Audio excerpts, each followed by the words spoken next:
इन प्यारे बच्चों, आज फिर से मैं एक नया चैप्टर लेकर आ गया हूँ। बिहार बोर्ड का मैथ जो है एक्सरसाइज 2 बहुपद, चैप्टर का नाम है बहुपद। तो जैसा कि आप देख पा रहे हैं, ये एनसीईआरटी मैथ है 10th क्लास बिहार बोर्ड का।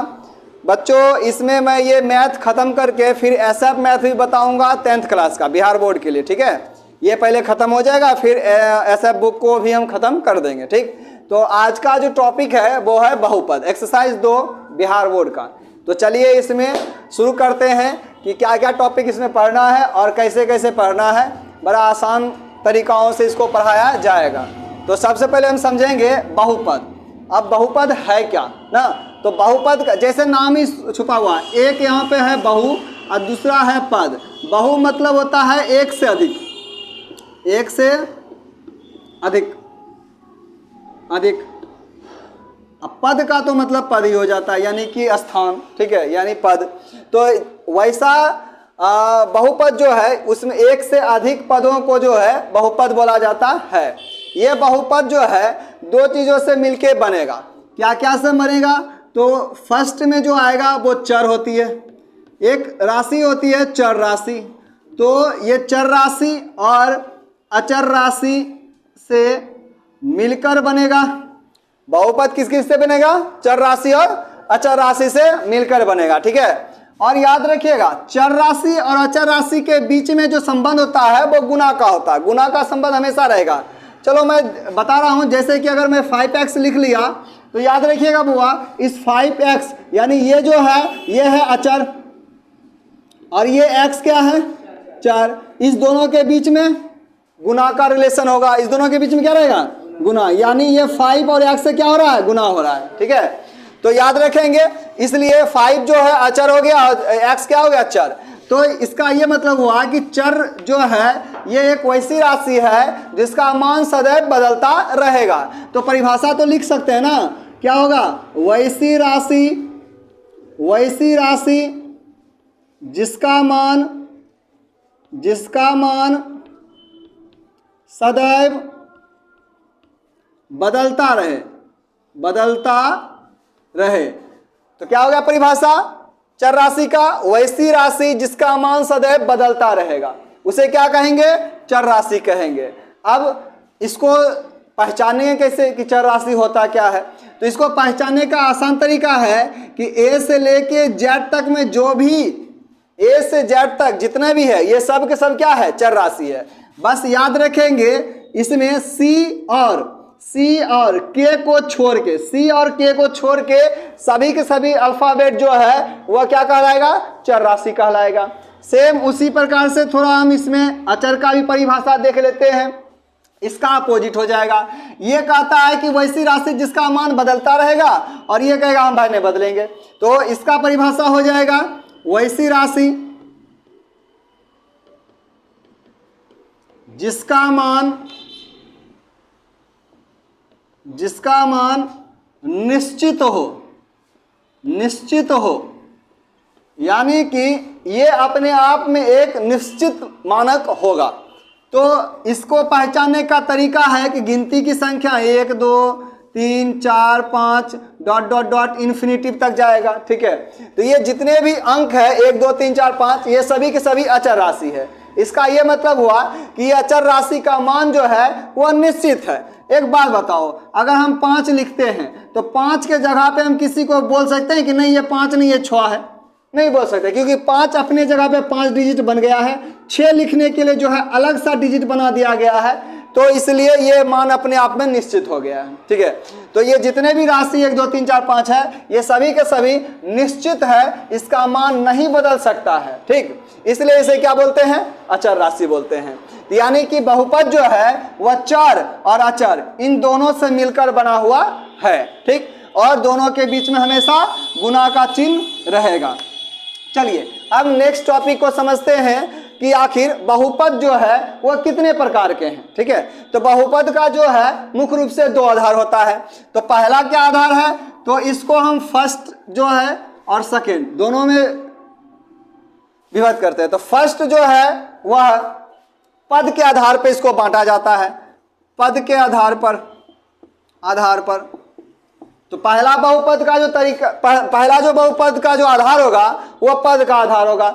इसमें क्या हुआ, इसमें भी 3 होगा, हालांकि अनेक हो सकता है लेकिन 3 हम चलते हैं। तो पहला एक पदी बहुपद, एक पदी बहुपद, पहला बहुपद एक पदी बहुपद। परिभाषा भी बड़ा आसान है, तो चलिए लिखते हैं। वैसा बहुपद, वैसा बहुपद जिसमें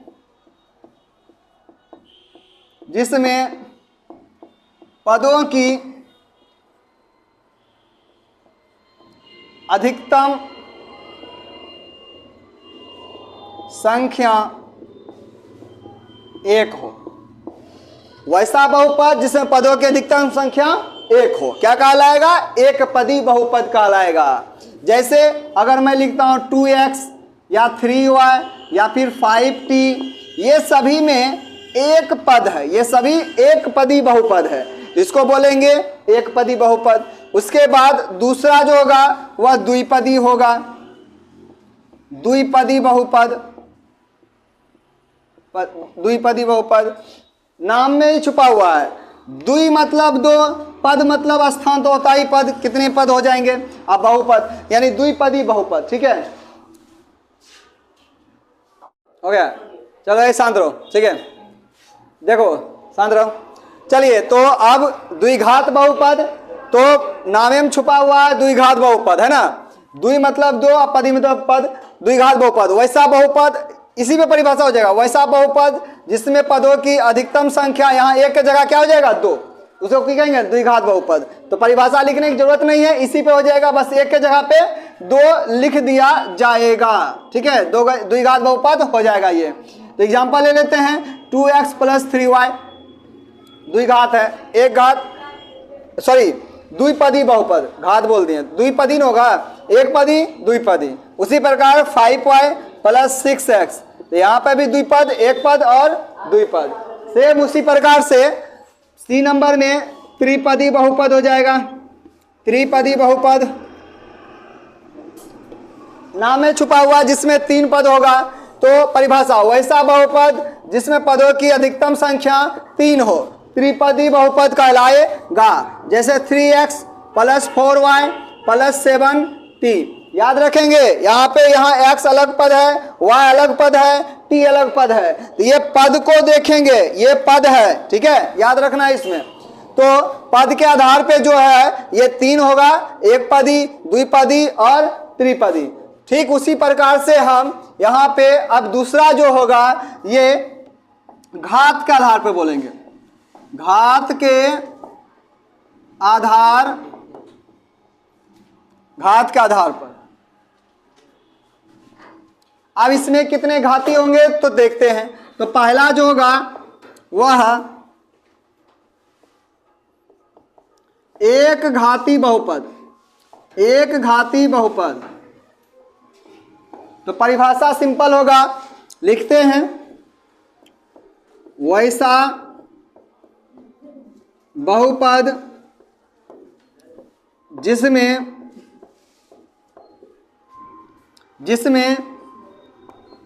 घातों की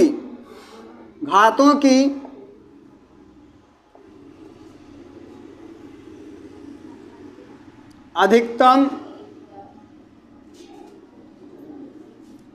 संख्या 1 हो। फिर से ध्यान देंगे, वैसा बहुपद जिसमें घातों की अधिकतम संख्या 1 हो, उसको क्या बोलेंगे, एक घाती बहुपद। तो जैसे कि हम लिखते हैं 2x, इस x पर कम से कम कितना पावर है, कुछ नहीं तो 1 पावर है, इसलिए हो जाएगा एक घाती।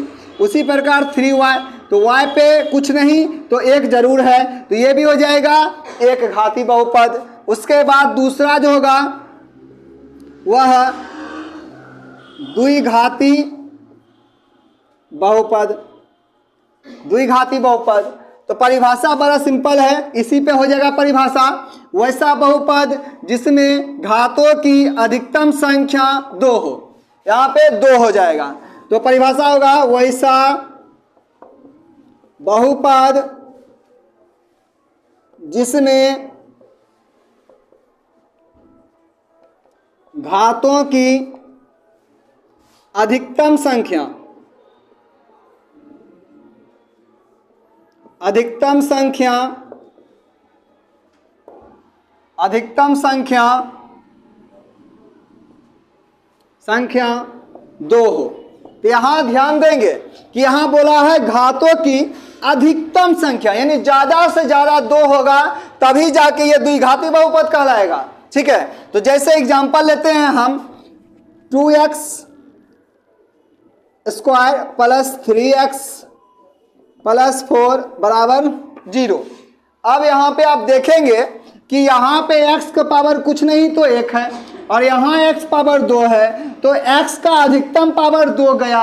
जैसे ही x का अधिकतम पावर 2 है तो ये हो जाएगा द्विघात बहुपद। लेकिन शर्त है, द्विघात बहुपद का व्यापक रूप क्या होता है? तो व्यापक रूप होता है ax square plus bx plus c बराबर 0। इस रूप में अगर कोई बहुपद हो जाएगा तो वह द्विघात बहुपद कहलाएगा, अन्यथा नहीं कहलाएगा। एक्स स्क्वायर का गुणांक a कहलाएगा, सिर्फ x का गुणांक b कहलाएगा, c अचर पद कहलाएगा। अगर ऐसा कुछ है तो ये द्विघात बहुपद कहलाएगा, अन्यथा नहीं कहलाएगा। चलो लेके देखते हैं। एक्स स्क्वायर यहाँ भी है, मिल गया, और एक्स स्क्वायर का गुणांक भी 2 है, यहाँ एक्स स्क्वायर गुणांक a है।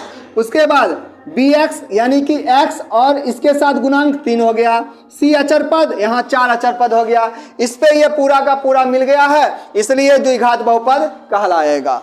ठीक है, चलो बच्चों आगे बढ़ते हैं। अब तीसरा जो होगा वह है त्रिघाती बहुपद। त्रिघाती बहुपद, अब इसमें नाम में छुपा हुआ त्रिघाती, वैसा बहुपद जिसमें घातों की अधिकतम संख्या 3 हो जाएगा, उसको हम त्रिघाती बहुपद कहेंगे। एग्जाम्पल लेके चलते हैं। ax³ plus bx square plus cx plus d बराबर 0। ये त्रिघाती बहुपद का एक व्यापक रूप है, और इसमें हम एग्जाम्पल ले सकते हैं, जैसे 5x³ plus 6x square plus 9x plus 11 बराबर 0। ये त्रिघाती बहुपद का एक एग्जाम्पल है। याद रखिए बच्चों, 10th क्लास में हमें द्विघात बहुपद और त्रिघात बहुपद, सबसे ज्यादा द्विघात बहुपद पढ़ना पड़ेगा। इसी के बारे में ज्यादातर इसमें स्टडी किया जाएगा। आगे बढ़ते हैं इस पर। अब आगे टॉपिक क्या होगा वो देखा जाता है।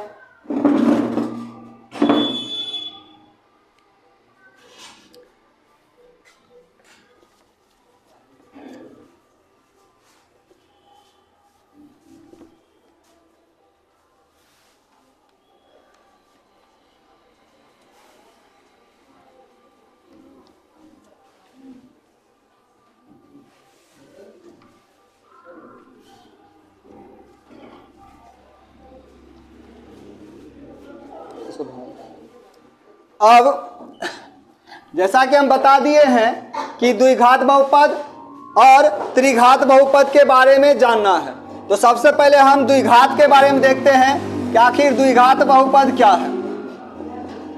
द्विघात बहुपद, द्विघात बहुपद, तो द्विघात बहुपद का व्यापक रूप ax square plus bx plus c equal to 0। इस रूप में अगर कोई बहुपद होगा तो वह द्विघात बहुपद कहलाएगा, अन्यथा नहीं कहला सकता है। तो एक एग्जाम्पल लेके चलते हैं। जैसे हम लिखते हैं, याद, और इसमें एक बात और ये कहेंगे कि एक्स स्क्वायर का गुणांक, एक्स स्क्वायर का गुणांक, एक्स स्क्वायर का गुणांक a कहलाएगा। आप देखेंगे कि एक्स स्क्वायर जो है वह 1 से गुना हो रहा है, यानी एक्स स्क्वायर a से गुना हो रहा है, तो एक्स स्क्वायर का गुणांक a कहलाएगा। b, यहाँ सिर्फ x का गुणांक b है, तो लिखेंगे x का गुणांक हो जाएगा b, x का गुणांक b, x सिर्फ b से गुना हो रहा है। c एक अचर पद है,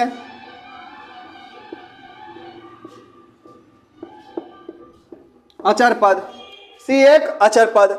अब इसका शून्यांक कौन कौन सा होगा? तो शून्यांक होगा, शून्यांक द्विघात बहुपद का शून्यांक 2 होगा। एक को बोलते हैं अल्फा और एक को बोलते हैं बीटा, अल्फा और बीटा।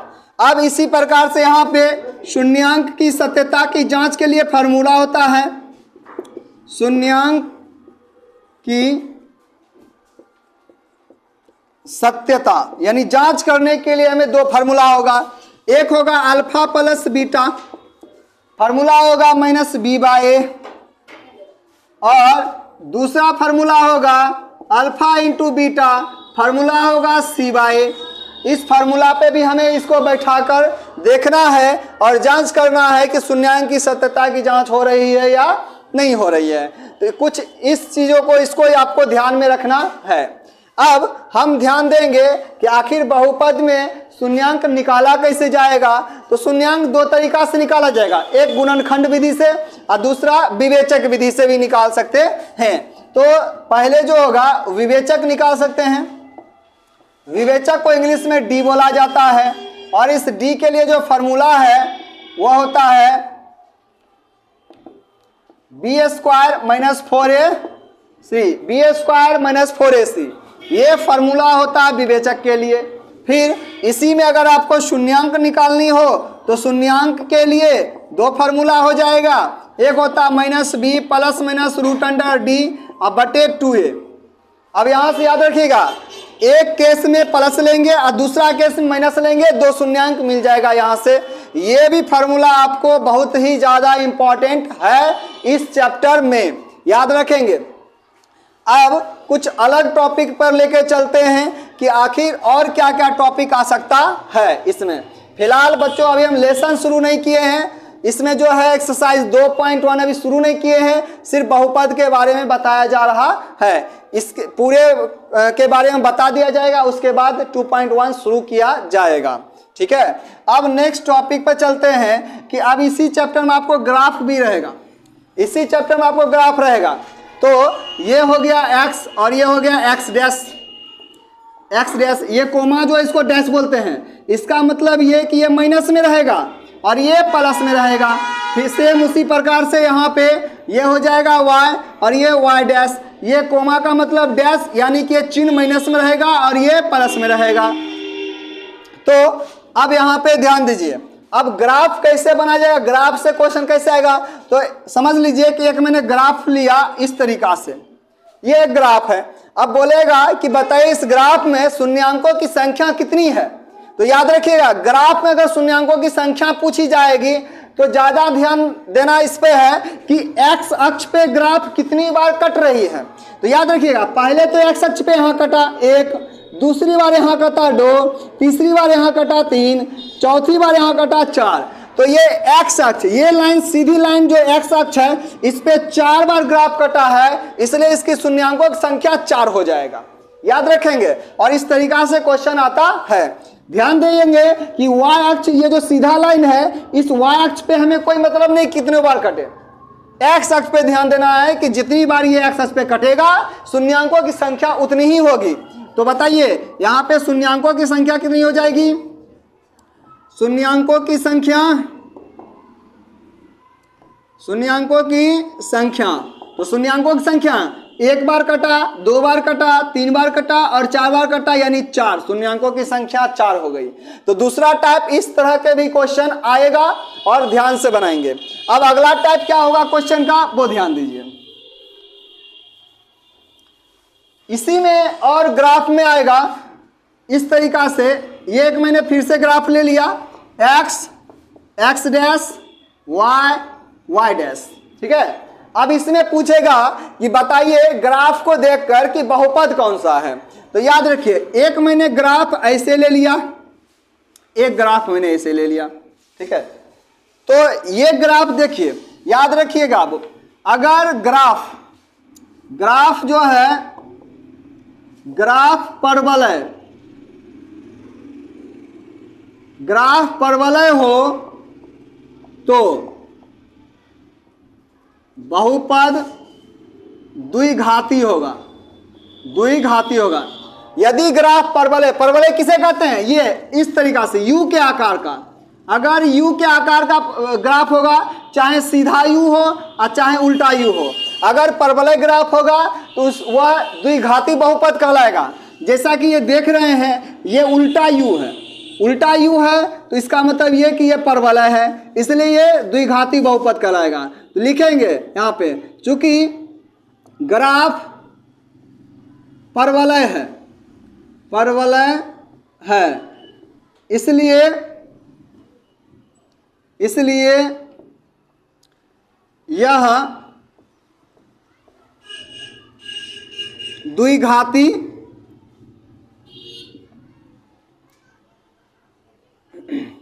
यह द्विघाती बहुपद कहलाएगा, द्विघाती बहुपद है। तो चूंकि ग्राफ जो है परवलय था इसलिए द्विघाती होगा। तो याद रखना, यदि ग्राफ परवलय है तो द्विघाती होगा, चाहे उल्टा यू या चाहे सीधा यू, इसी को हम परवलय बोलते हैं। और अगर ग्राफ रैखिक होगा, सीधा, ये सीधा लाइन है, अगर रैखिक होगा तो एक घाती बहुपद कहलाएगा। और ना तो परवलय है ना ही रैखिक है तो कोई घाती बहुपद कहलाएगा ही नहीं। तो फिलहाल बच्चों, यहाँ तक अगर आप वीडियो में बढ़ गए हैं तो मुझे उम्मीद है वीडियो आपको पसंद आ रहा है। और यदि वीडियो पसंद आ रहा है तो चैनल को सब्सक्राइब कर लीजिए और दोस्तों में शेयर कर लीजिए ताकि दोस्तों तक ये मदद जा सके। तो फिलहाल आज का वीडियो में यहीं तक रखते हैं। कल हम 2.1 शुरू करेंगे और उसका क्वेश्चन का सॉल्यूशन करेंगे। तब तक के लिए जय हिंद, वंदे मातरम।